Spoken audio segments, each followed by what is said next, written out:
let's talk a little bit about the college prep. Oh, yeah. Well, what was like the most challenging part, other than the fact that you had to work with this guy named Stephen Kim? Oh, that was so hard. No, I'm kidding. That was not Oh, honestly, for me, I think it was just tricky because, I mean, also I was skating for most of it. I was skating throughout it, and then I kind of, like I said, like I lost the rhythm of being able to do my assignments, studying, because everything was only revolving around my skating training and nothing else. Like, I didn't care about anything. All I cared about was showing up to practice, putting all my effort in, making sure I was rested for that, and so on, and how I did at my competitions. So honestly, it was challenging for me, but I think it was more challenging for him to get me to do shit. I like that word. It was difficult, and he had a lot of patience for me.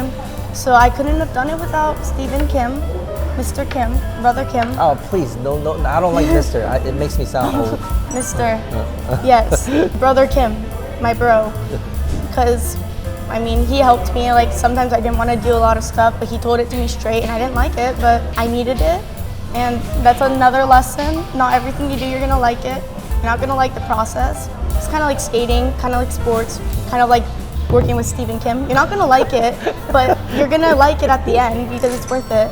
It was very challenging for me, and I'm a procrastinator too, so I had to work on that. I'm a lot better now. I'm a lot better. Well, you have to be better. You're going to Berkeley. Now. I got better at it, but it's honestly, it's just a mindset kind of thingy where you have to think about, like, oh, it's not like what you want to do now. You have to think about what you want to do later, and just kind of keep that image in the back of your mind that you can just go back to and be like, oh, I really want this, so I need to put in the effort now, regardless of how much it sucks.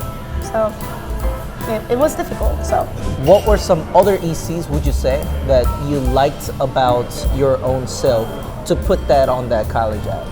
I think one of my other things that really helped me was I'm actually half Japanese. I know you can't really tell, but my mom made me go to Japanese school every Saturday from 8:30 to 3:30. We would get textbooks from Tokyo, 3 hours of language, 2 hours of math, an hour of history and social studies. But I mean, that's also another thing that really sucked, because I'd be crying doing my homework every Friday because I would wait until the last minute. My mom's like, why aren't you doing it? And I'm like, I don't know. And I would cry. But like, I think that also helped me stand out because there's not that many. I mean, there are a lot of people that are half Asian, half American, but also Japanese is one of those things. Like, there's a lot of Asians here, but there's not too many Japanese people compared to the others. And I think for me, I also did start tutoring other kids in Japanese, and it also does make me stand out as someone with an American last name. Like, you wouldn't see someone with a last name with, I don't know, my last name is Harrell. You wouldn't think that they speak Japanese, but then you hear me speak it. Like, he didn't believe it. Completely fluent. He didn't believe me until I spoke Japanese to my mom. So no, it's like you would expect me to speak English. Nobody sees that coming. No, you don't. And then you speak it, and I'm like, whoa. I get that from the Korean parents all the time. It's like, hey, like, my daughter only actually speaks English, and I'm like, what's your problem? No, my mom was shocked with your English too. What would you say, a couple things you actually learned from this dude named Steven? Like, what are a couple things you can say to, like, yeah, I learned this? I learned a lot about, well, just being punctuate, getting all your stuff done, and also, like, I mean, I feel like I learned almost like a whole life lesson from bro. Like, not gonna lie, like, I'm not trying to glaze him or anything.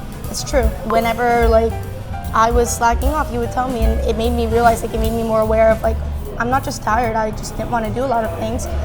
And I mean, it made me learn what I need to do. I also learned low-key, like, how to study, how to get better at stuff. Like, my SATs and stuff, I didn't take them until, like, I started doing my applications and everything with him, and I did them in the summer, but like before all the applications started, I started doing all that. He taught me how to study. He also taught me, like, patience, because I learned patience from him, because he had to be patient with me. So I think I kind of taught him a lesson on that too. Oh yeah. I taught him a lot of lessons. I'm kidding. But I think he taught me overall of how to be like a disciplined student, how to be respectful, and how to overall just be good with all my studies and academics, and just prioritizing what needs to be done no matter what. So I think that's a very valuable life lesson that you need, whether it's for school, work, whatever. It's universal. Another thing that was really helpful was that, like, we were able to get along really well. Like, despite, you know, me stressing him out and him stressing me out. At the same time, like overall, like we did get along. We were able to be open with each other.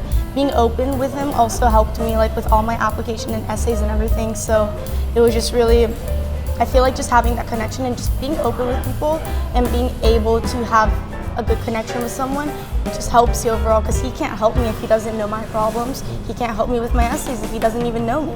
That was one of the main helpful things with Steven.